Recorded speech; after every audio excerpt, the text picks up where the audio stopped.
2 minutes of just blowing stuff up, messing with people, going pew pew. Here we go. Head north. Got a mission up here. Yeah, right. I'd have tripped over myself, no question. Is this thing muted? Alright, here we go. I just got done shooting a quick little, I guess, segment on seppuku. It's really drawn out. I'd just woken up, didn't have enough coffee, so it's ritualistic suicide. It's, you know, more and more you think about it, it's,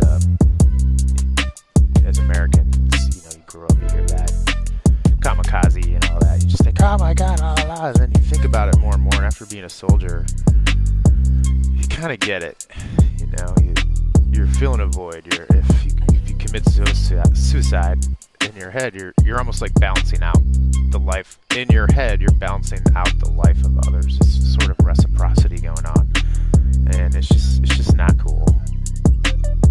Really? Look at this. Wait, let's see if there's my guys. Do you not, Vanna? What are you doing? My characters are game show hosts.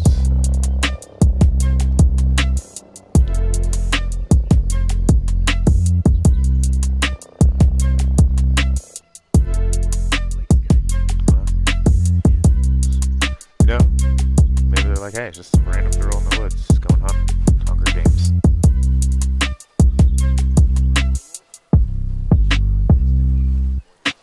I gotta make sure I'm going right. Oh god, okay. Oh, it's not even pinned. Okay.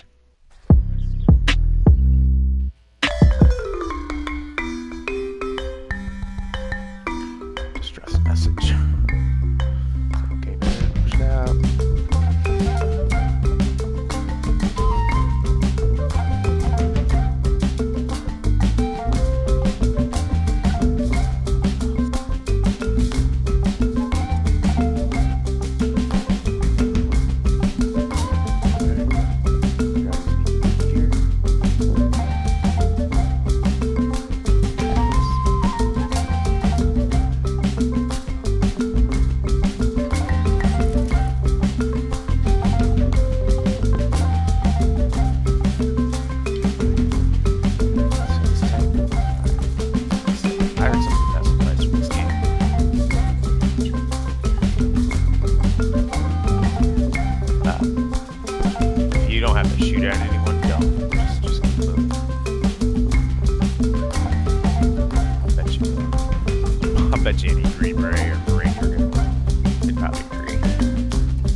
That's actually one way to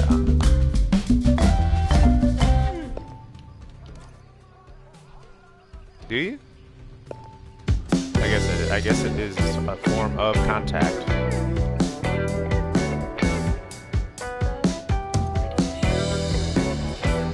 Nice. Let's just go. Loud and proud. Come on.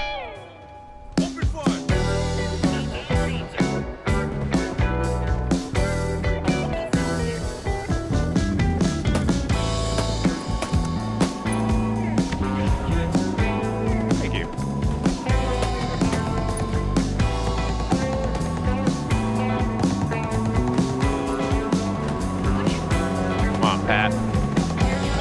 Flag mean always.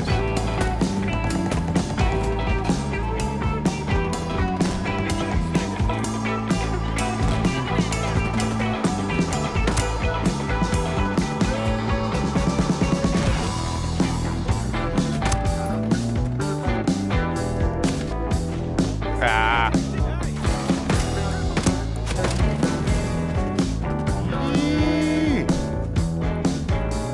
Okay. Oh. See, this is where I should have taken that patrol out. Ah! There he is.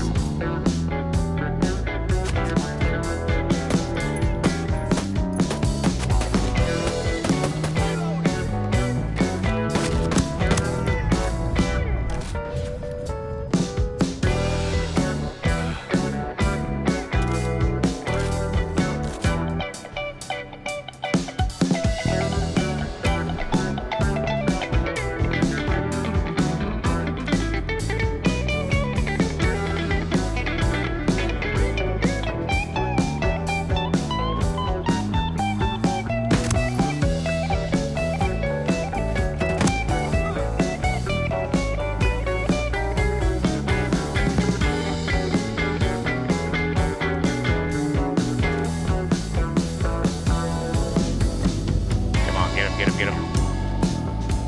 Ah, nice.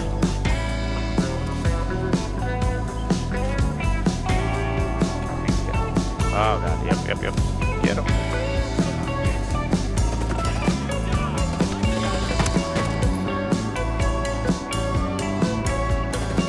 Ah.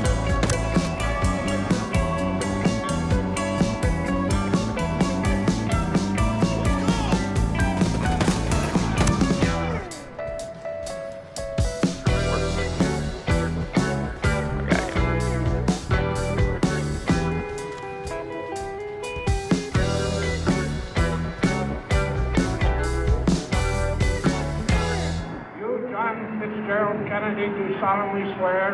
I, John Fitzgerald Kennedy, do solemnly swear. That you will faithfully execute the office of President of the United States. That I will faithfully execute the office of President of the United States. And will, to the best of your ability. And will, to the best of my ability. Preserve, protect, and defend the Constitution of the United States. Preserve, protect, and defend the Constitution of the United States. So help you God. So help me God.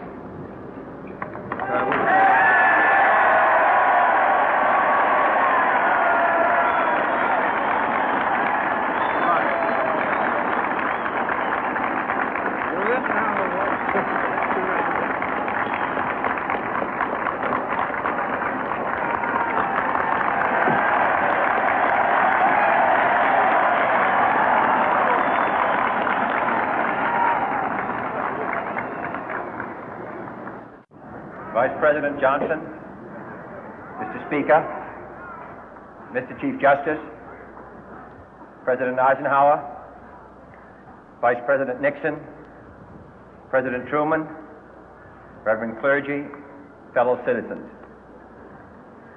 We observe today not a victory of party, but a celebration of freedom, symbolizing an end as well as a beginning, signifying renewal as well as change. For I have sworn before you and Almighty God the same solemn oath our forebears prescribed nearly a century and 3/4 ago. The world is very different now, for man holds in his mortal hands the power to abolish all forms of human poverty and all forms of human life. And yet the same revolutionary beliefs for which our forebears fought are still at issue around the globe.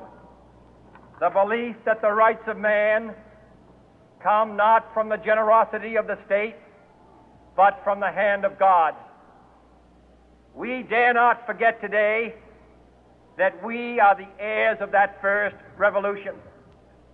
Let the word go forth from this time and place to friend and foe alike, that the torch has been passed to a new generation of Americans born in this century, tempered by war, disciplined by a hard and bitter peace, proud of our ancient heritage, and unwilling to witness or permit the slow undoing of those human rights to which this nation has always been committed and to which we are committed today at home and around the world.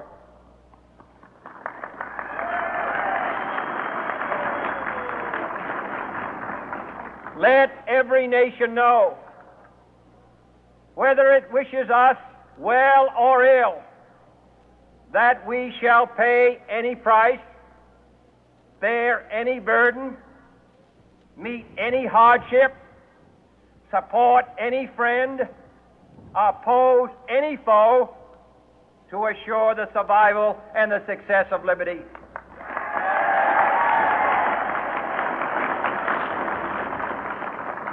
This much we pledge and more.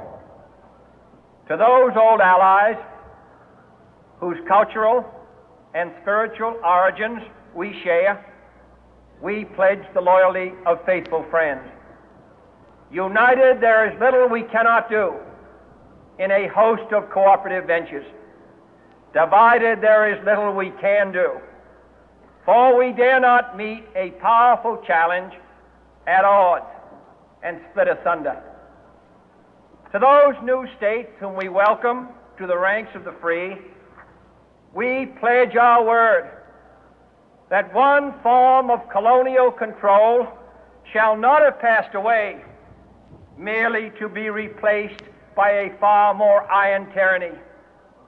We shall not always expect to find them supporting our view, but we shall always hope to find them strongly supporting their own freedom, and to remember that in the past, those who foolishly sought power by riding the back of the tiger ended up inside.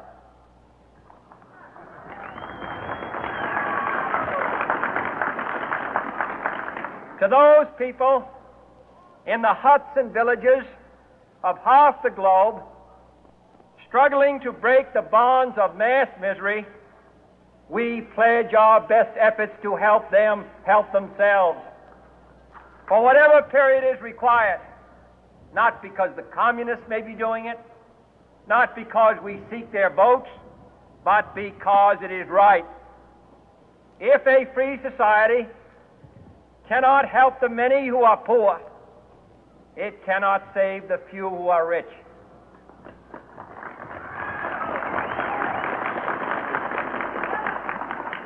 To our sister republics south of our border, we offer a special pledge to convert our good words into good deeds, in a new alliance for progress, to assist free men and free governments in casting off the chains of poverty. But this peaceful revolution of hope cannot become the prey of hostile powers. Let all our neighbors know that we shall join with them to oppose aggression or subversion anywhere in the Americas. And let every other power know that this hemisphere intends to remain the master of its own house.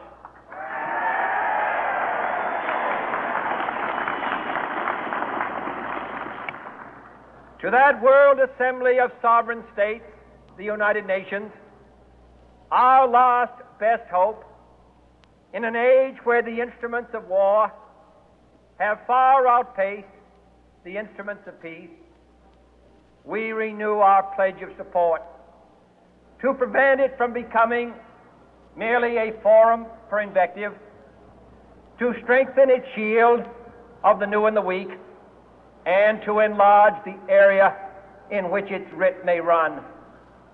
Finally, to those nations who would make themselves our adversary, we offer not a pledge, but a request that both sides begin anew the quest for peace. Before the dark powers of destruction, unleashed by science, engulf all humanity in planned or accidental self-destruction. We dare not tempt them with weakness, for only when our arms are sufficient beyond doubt can we be certain beyond doubt that they will never be employed.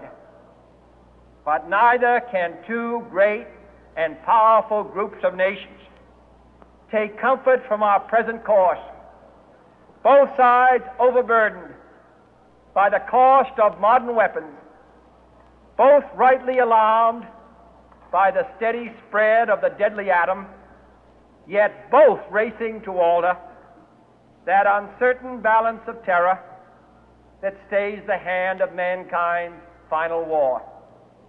So let us begin anew, remembering on both sides that civility is not a sign of weakness, and sincerity is always subject to proof. Let us never negotiate out of fear, but let us never fear to negotiate.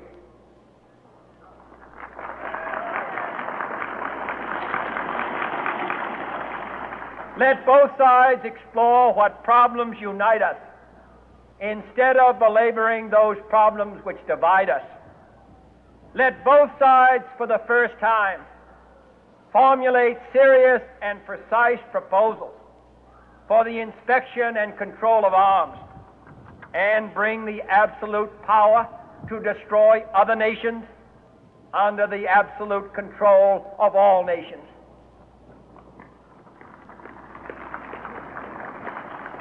Let both sides seek to invoke the wonders of science instead of its terrors. Together, let us explore the stars, conquer the deserts, eradicate disease, tap the ocean depths, and encourage the arts and commerce. Let both sides unite to heed in all corners of the earth the command of Isaiah to undo the heavy burden and let the oppressed go free. And if a beachhead of cooperation may push back the jungle of suspicion, let both sides join in creating a new endeavor, not a new balance of power, but a new world of law, where the strong are just and the weak secure and the peace preserved. All this will not be finished in the first 100 days, nor will it be finished in the first 1,000 days, nor in the life of this administration, nor even perhaps in our lifetime on this planet. But let us begin.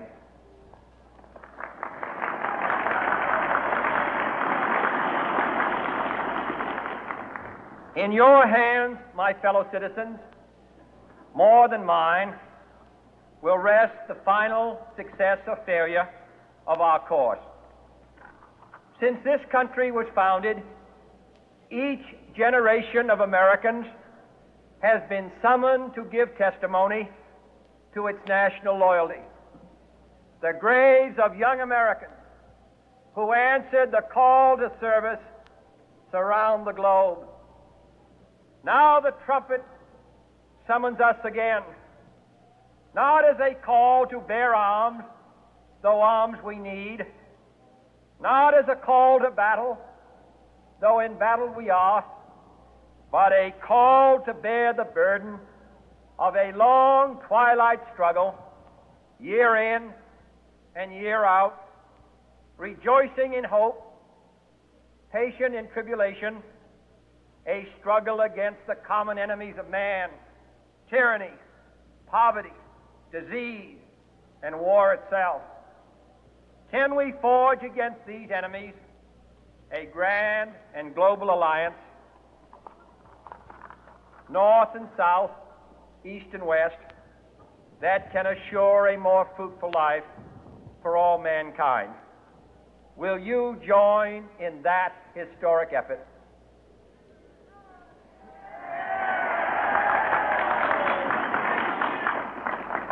In the long history of the world, only a few generations have been granted the role of defending freedom in its hour of maximum danger. I do not shrink from this responsibility. I welcome it.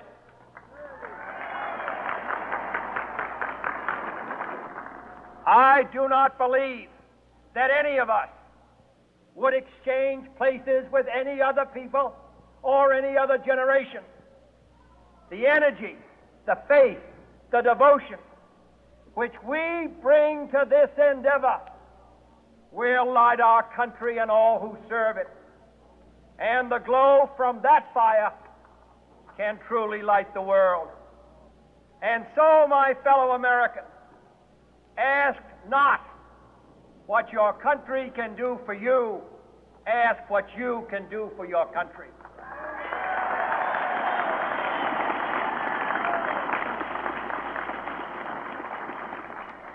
My fellow citizens of the world, ask not what America will do for you, but what together we can do for the freedom of man.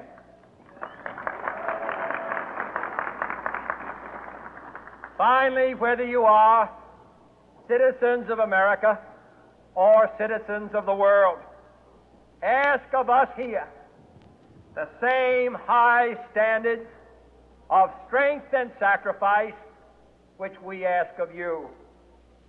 With a good conscience, our only sure reward, with history the final judge of our deeds, let us go forth to lead the land we love, asking His blessing and His help, but knowing that here on earth, God's work must truly be our own.